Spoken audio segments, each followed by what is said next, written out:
Muy buenos días a todos. Buenos días, ingeniero. Bienvenidos, ¿verdad? Bienvenidos a esta clase del día de hoy, esperando que se encuentren muy bien, sobre todo de salud, ¿verdad? Que es precisamente por lo que estamos, ¿verdad? Con estas medidas, ¿verdad? Para cuidarnos. Yo espero que ustedes se encuentren bien de salud. El día de hoy vamos a empezar a trabajar con la segunda parte de la programación lineal. Ya trabajamos la primera parte bajo la modalidad de la programación lineal por el método gráfico, ¿verdad? Ya eso, pues espero yo que esté más claro, ¿verdad? Y que pues ustedes lo dominen más. Y el día de hoy vamos a comenzar con la segunda parte de la programación lineal, que es la programación lineal mediante el método simplex. Así se llama, termina con X, ¿verdad? Método simplex. Entonces, este método simplex ya no requiere de gráfica para poder resolver un ejercicio, sino que se requiere de, pues, en primer lugar, de hacer uso de una tabla o de tablas de una tabla llamada la tabla simplex. Esa tabla se repite, ¿verdad? Una y otra vez hasta que se logra el objetivo deseado, que ya voy a explicar cuál es. Y entonces en esa tabla simplex, lo que nosotros vamos aplicando ya no es una gráfica, sino que es la eliminación de Gauss-Jordan. Entonces, por esa razón, y aunque si bien es cierto, pues el procedimiento a veces se vuelve un poco largo, ¿verdad? Se vuelve un poco largo. Entonces, espero yo que a pesar de eso, ustedes lo van a hallar fácil, porque siempre simplemente estaremos aplicando la eliminación, ¿verdad? De Gauss-Jordan. Entonces, para dar inicio, pues copien este ejercicio que dice maximice la función z igual a 8x más 12y, que va a estar sujeta a las siguientes restricciones. Va a estar sujeta a las siguientes restricciones.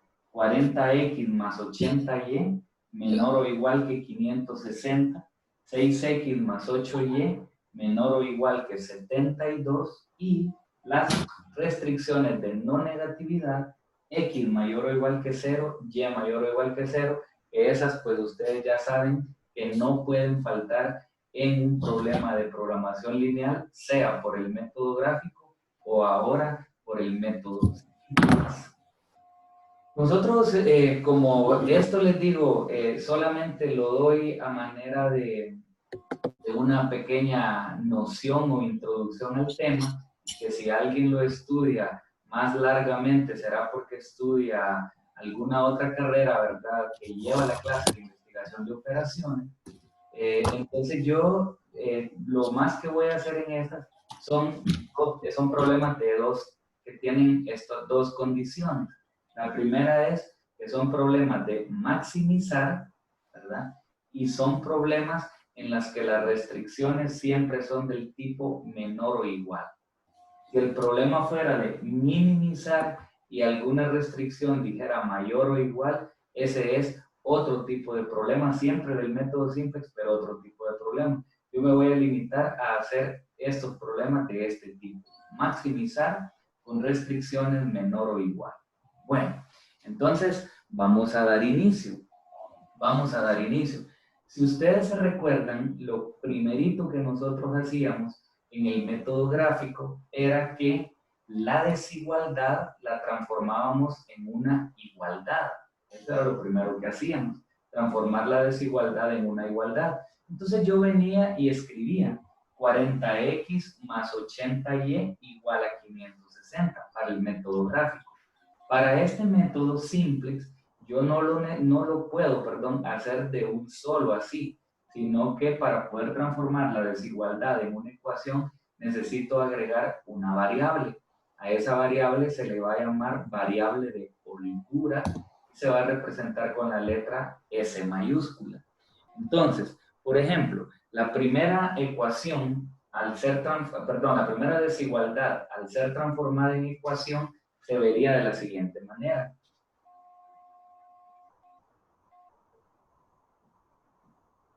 (40x más 80y 40x más 80y. Y para poder transformarla en igualdad, entonces le agrego la variable de holgura que se llama S sub 1. Y al haberle agregado la variable de holgura, entonces el método ya me permite transformar la desigualdad en igualdad. Entonces, igual a 560. Así, igual a 560. Entonces ya tengo la primera desigualdad en forma de ecuación. Voy a hacer lo mismo ahora con la segunda. 6x más 8y. Y como necesito transformar la desigualdad en igualdad, le agrego para poder hacer ese cambio una variable de holgura. En este caso sería la variable de holgura S sub 2. Y la igualo pues al valor de la constante que ya viene en la ecuación, ¿verdad? Ahí está.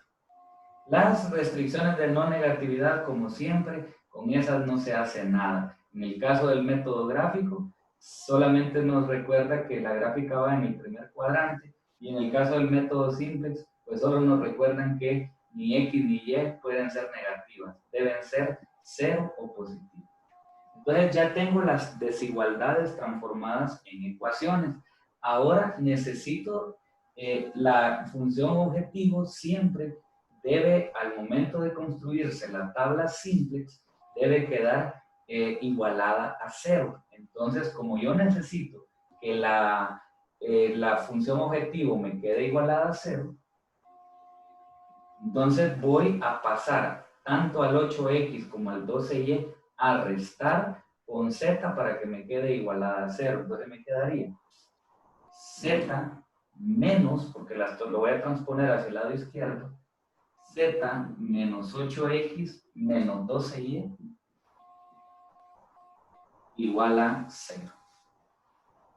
Y esa entonces, así como lo ven ahí, esa será la manera en la que voy a ingresar mis datos en la tabla simplex, ¿verdad? Esa va a ser la manera en la que voy a ingresar mis datos en la tabla simplex. Miren, necesito una de espacio como ustedes no se imaginan para hacer esto, pero voy a ir ahí viendo cómo ubico esto. Entonces, ya tengo tanto mi función objetivo como mi desigualdad en forma de ecuaciones, ¿ve? En forma de ecuaciones, y en el caso de la función objetivo, en forma de ecuación igualada a 0. Entonces, ahora sí, voy a pasar a construir la primera tabla simplex.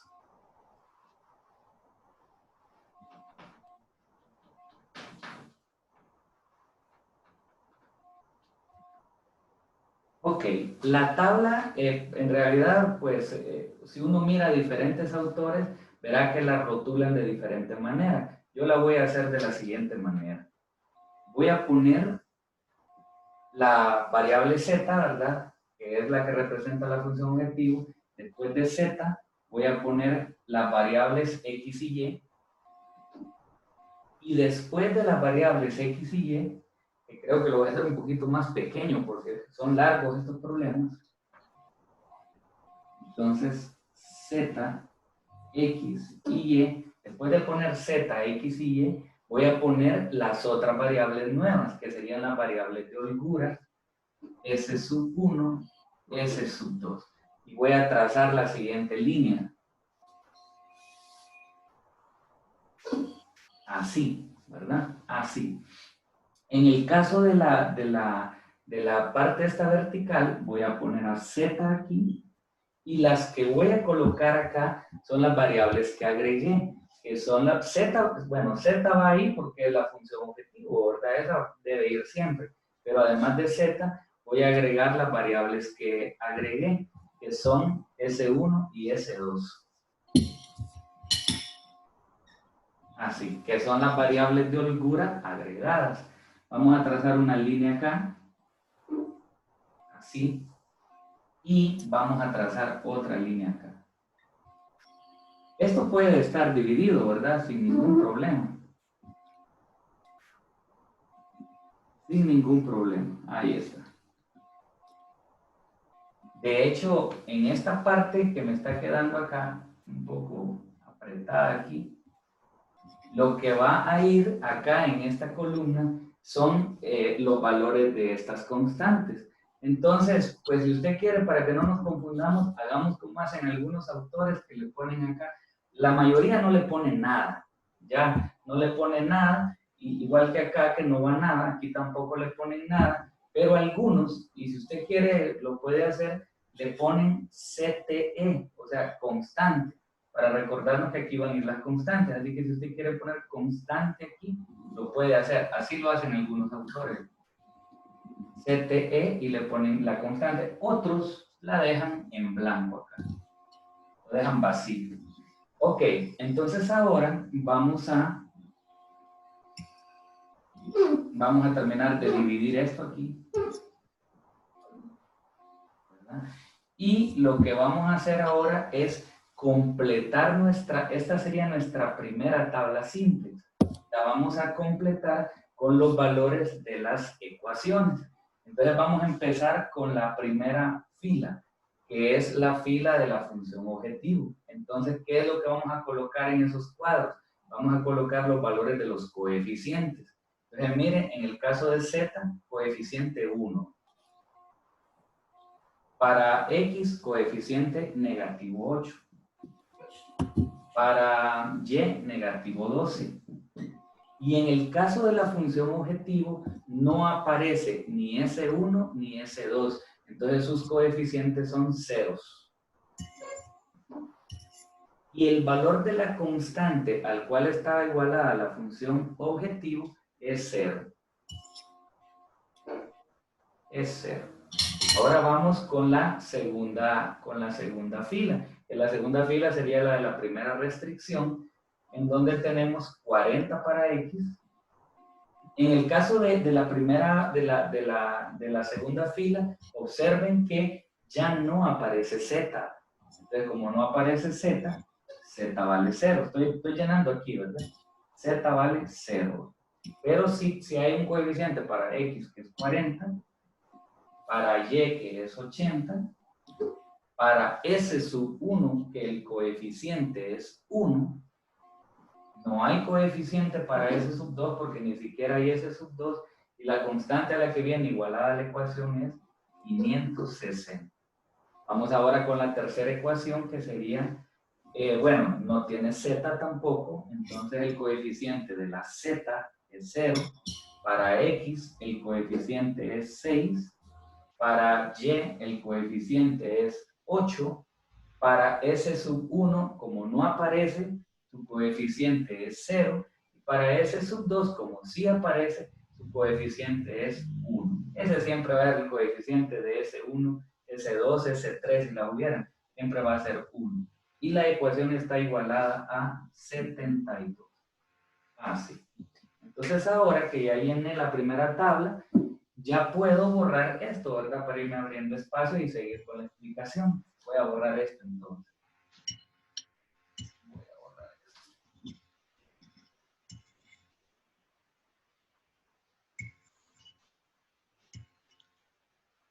Ok, entonces aquí es donde iniciamos. Esta es nuestra tabla simplex inicial. Nuestra tabla simplex inicial. ¿Cuál es nuestro objetivo en esta tabla simplex? Pues nuestro objetivo en esta tabla es llegar a lograr que todos los valores que estén en el renglón o fila de la función objetivo z sean cantidades positivas.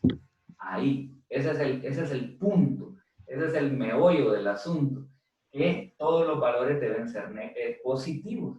Mas, sin embargo, yo, por ejemplo, si observo en este momento, me doy cuenta que en la función objetivo z, en la fila de la función objetivo z, aparecen dos valores negativos. Eso me dice entonces que el problema pues no está terminado. Y evidentemente no está terminado porque apenas lo vamos a comenzar. Entonces, ¿cómo comienzo? Bueno, comienzo, pero recuerden, yo ya sé que el problema, sé que aquí comienza, pero también sé dónde va a terminar. El problema se va a terminar cuando en el renglón de la función objetivo z solamente hayan cantidades positivas. Ahí se termina. Entonces, ¿cómo comienzo? Comienzo eligiendo la columna en el renglón de las zetas, comienzo eligiendo la columna que tiene el valor que sea más negativo. Entonces, en este caso, en la comparación entre menos 8 y menos 12, sabemos que el más negativo es negativo 12. Entonces, por ello, vamos a elegir la columna de la Y, porque entre menos 8 y menos 12, el menor es menos 12. Siempre elegimos el menor, o sea, el menos 12. Entonces, miren, la subrayo, ¿verdad? La encierro, porque ahí está el valor más negativo.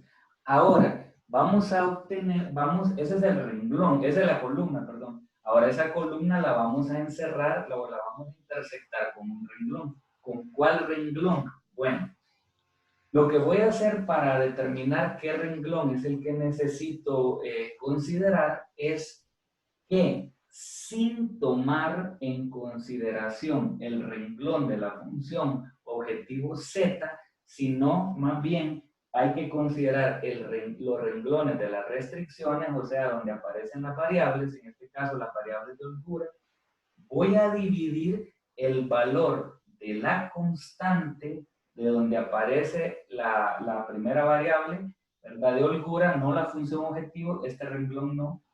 Voy a dividir esa constante entre el valor que haya quedado encerrado aquí en la columna. Es decir, que voy a dividir acá 560 entre 80. 560 entre 80. Esa división me da 7, ¿verdad? Sí, me da 7. Ahora voy a dividir 72 entre 8. Esa división me da 9. Observen. Solo que vean que no hago esta, no hago 0 entre negativo 12, esa no la hago porque esa sería una división dentro de la función objetivo. La función objetivo no se va a tocar aquí para hacer estas divisiones. Solo se hace en las filas de las restricciones. Ahora, una vez que yo he hecho esas divisiones, considero la que sea menor, la que me dé el resultado menor de los dos. Entre 7 y 9, el resultado menor es 7. Y ese resultado más pequeño es el que me dice, entonces, que tengo que elegir esta fila. Entonces la voy a encerrar.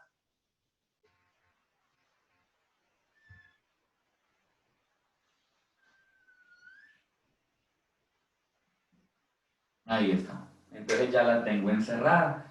Noten que al encerrar esa fila y al intersectarse con la columna que yo ya tengo encerrada, se queda ahí entre las dos filas un punto de intersección. Y en este caso, el punto de intersección es el 80, el número 80. A ese número se le llama pivote, ¿verdad? Se le llama pivote. Y aquí es donde empezamos con la aplicación de Gauss-Jordan. ¿Qué hacíamos allá en Gauss-Jordan? Pues en Gauss-Jordan decíamos, vamos a convertir en 1 a este elemento y luego ese 1 nos va a servir para hacer ceros a los demás elementos de la columna. Entonces, en este caso, yo debo convertir en 1 al 80. Y eso, pues, ustedes ya saben cómo se hace. Para convertir en 1 al 80, lo que hago es dividirlo, pues, entre él mismo, entre 80. Y como lo mismo que hacíamos en Gauss-Jordan, si yo divido ese 80 entre 1, necesito dividir entre 80 todo el renglón, ¿verdad? Entonces, eso es algo completamente normal, como Gauss-Jordan. Entonces, voy a empezar por convertir este 80 en 1. Y una vez que este 80 se me haya hecho 1, entonces voy a utilizar ese 1 para hacer ceros a los demás elementos de la columna, ¿verdad? Entonces, pues ahí me tienen un poquito de paciencia con el espacio porque estos problemas son largos. Voy a borrar esto. Vamos a borrar esto.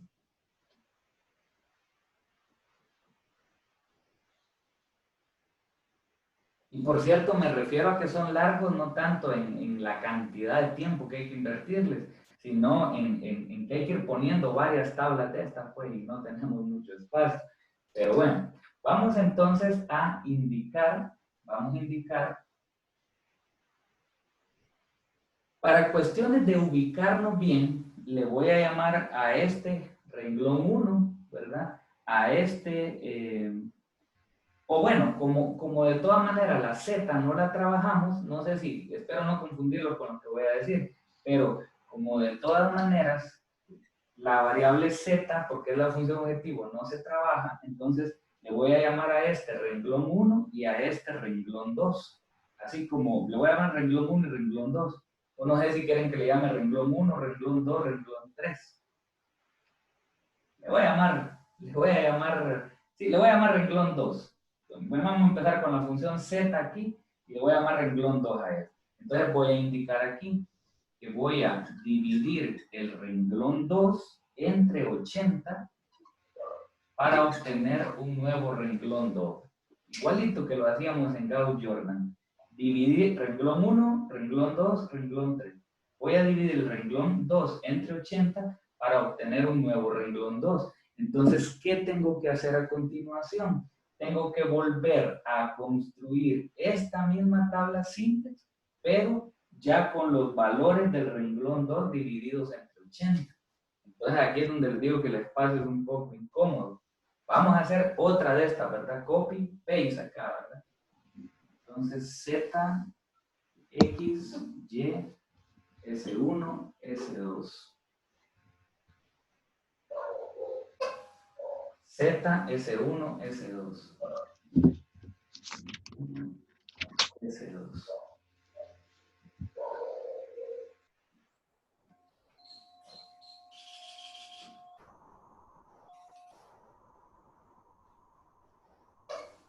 Bueno, aquí me pasé. Aquí se me pasó la mano porque no hay necesidad de alargar esto aquí. Bien, ahora voy a hacer las divisiones.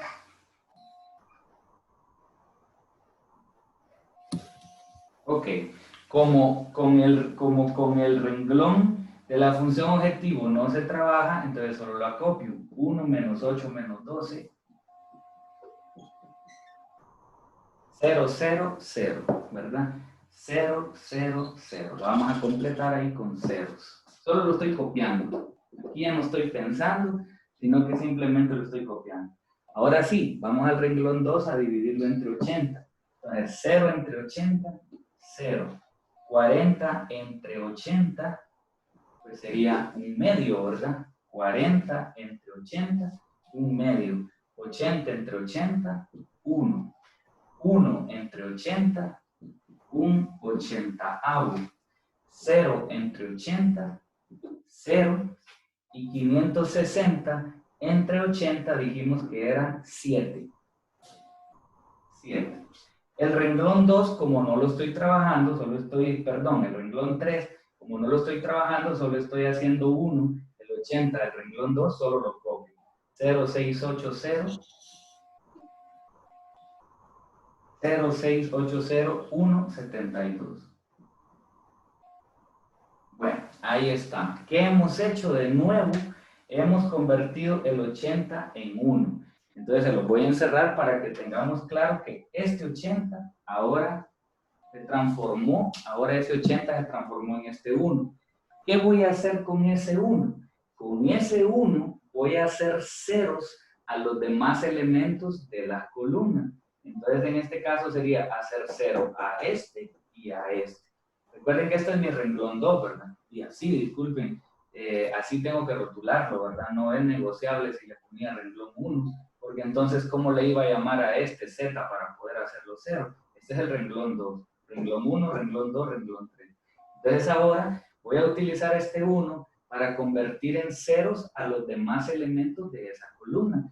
Paso que era común y corriente en Gauss-Jordan. Siempre lo hicimos así.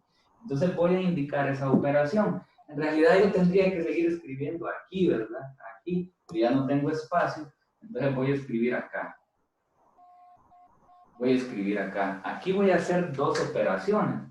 Vamos a ver, voy a hacer un poquito más largo esto.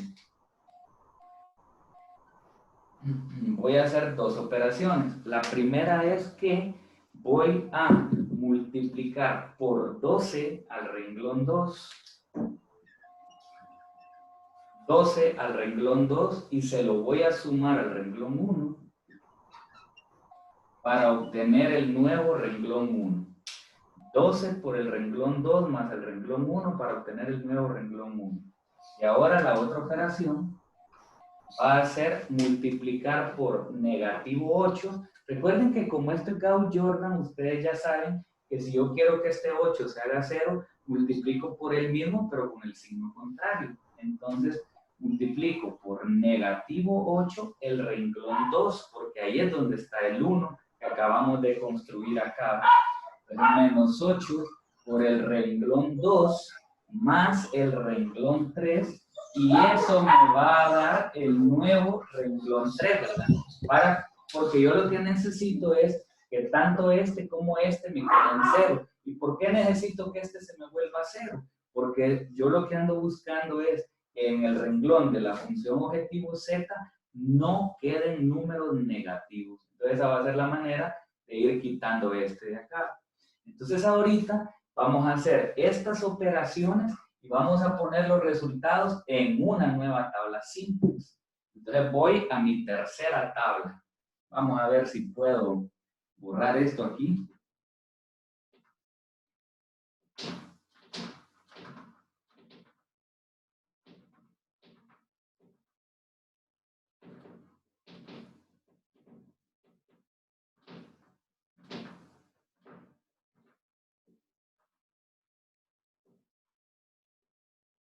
Bueno, un poquito incómodo aquí, mejor quizá lo borro, así lo insorro porque me cuesta más estar ahí. La voy a volver a repasar entonces. Acá tenemos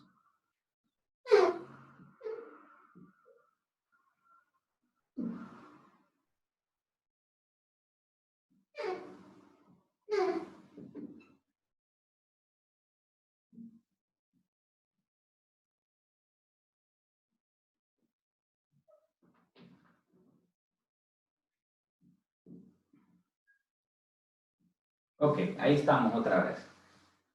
Y esta cosa avisándome que el tiempo se está terminando.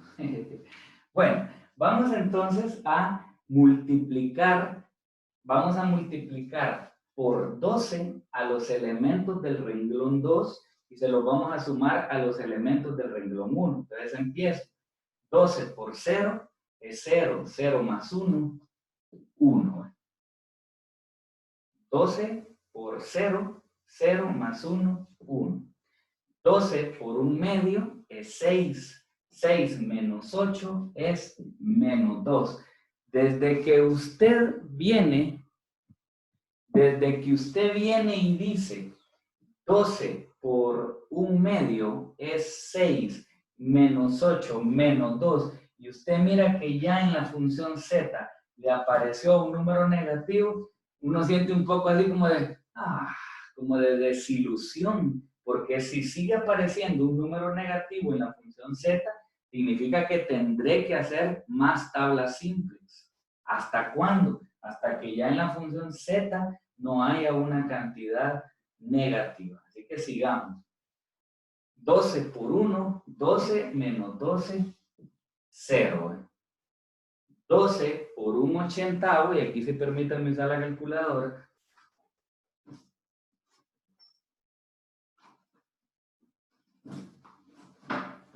Entonces sería 12 por 1 ochentavo más 0, entonces sería 12 entre 80, que simplificado es 3 veinteavos.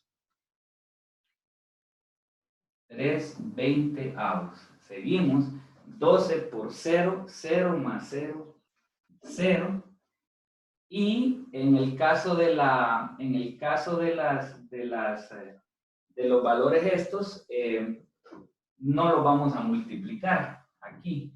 12 por 7 más 0, no los vamos a multiplicar. Solo permítanme un instante.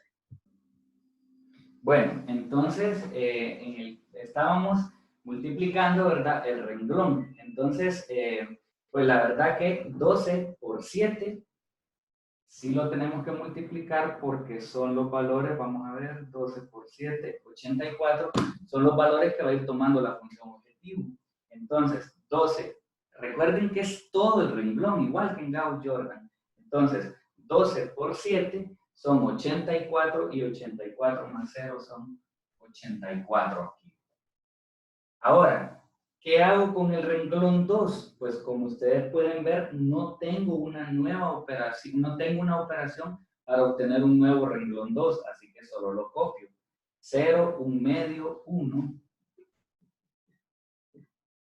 1 ochentavo, 0 y 7. 1 ochentavo, 0 y 7.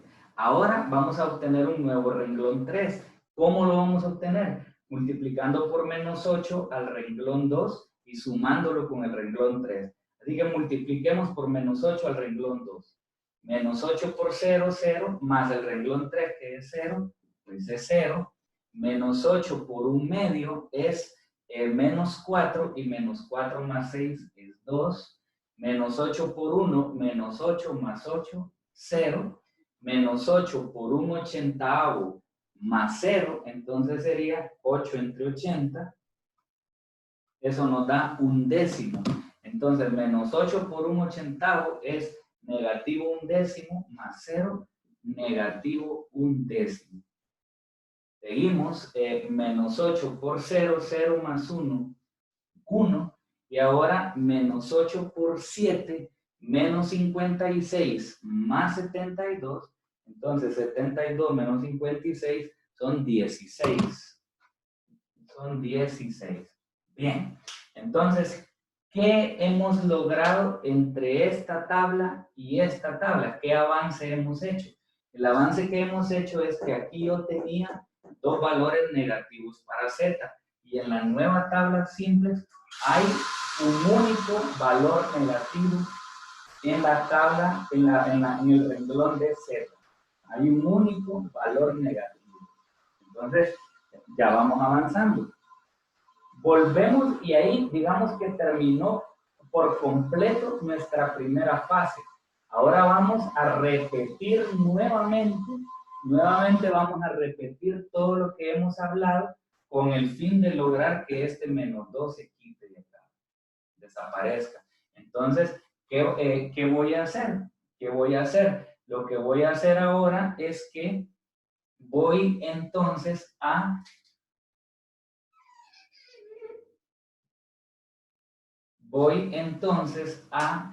introducir esta variable. Introducir esta variable.